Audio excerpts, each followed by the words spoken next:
Rohr here with an early global view on Friday, November 28th, 2014. It's currently 6 a.m. U.S. Central Time.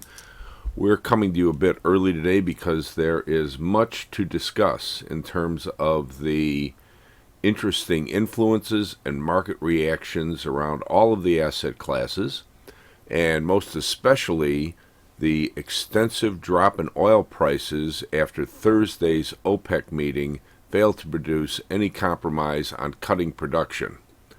And first of all, welcome back to all of our U.S. viewers from your Thanksgiving holiday. We hope it was a good one. And when we ask what does this mean to the markets, in fact, the S&P 500 is very importantly down 5 today, at about the 2067 level. And that's important because of a couple reasons. One, we know that 2070 is the topping line on the weekly chart. It moves up to 2075 next week.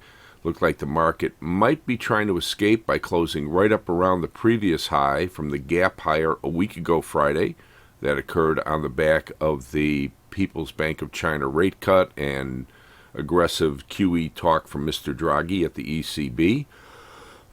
It matched that high going back to Tuesday and backed off, but looked like it might be trying to keep the bid to escape in spite of that weak day to Wednesday. Kind of bad news is good news. But the lower opening, if the market stays weak this morning, which is going to come, is going to be back below 2070, important on the longer term view, and also as the aggressive up channel that included that gap higher from Friday. Now, as we noted previous, there are important lower supports around the congestion down into the gap from last Friday's close at 2062. So it's, 2064 to 2062. More gap support in the mid to low 50s. But if the market should end up, and this is the key, below 52, closing off the runaway gap on the daily chart from last Friday, then it might be in for more weakness. Now we can point